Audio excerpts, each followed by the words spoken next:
one time we had a live remote, and we had the TV van was there, and they had a announcer and everything, and we showed them pull up in their van. It's a white van, a white Ford van.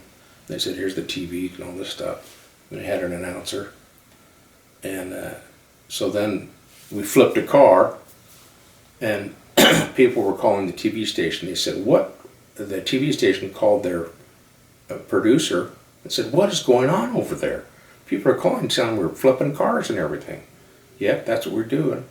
And on that one, I stacked one car on the other and lifted up and flipped them both over. And so I flipped 2 cars over. And then later on, Colin got on the loader, and I was standing on the flipped over cars, and he flipped a car right behind me. And it looked like it was coming right on me, but it missed, because we knew what we were doing.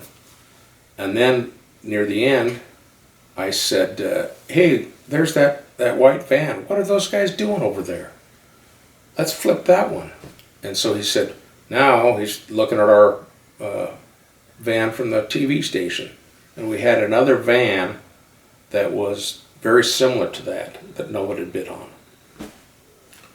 So we brought it out. I said, "Well, let's flip that." And so we got that one, and they showed the commercial. He was talking, and they showed the commercial lift up, and it flipped over. And right when it hit, he stopped talking and shut off the transmission. "Oh no, they're flipping our van. What do you call it? The equipment van." And he stopped talking. That was the last remote deal we had that day, and that went over pretty good. There were some people, and we had some auctions at our other location. We had another location, and I went over there, did auction, and I was standing there and a little kid came up and pulled on my shirt and said, "Hey, mister." I said, "Yeah, what?" He said, "Are you going to flip a car here?" We didn't have a loader over there. We just had a regular forklift, so I couldn't do it. But he'd seen it at the other place and wanted me to do it there. That was a pretty good gag. Famous.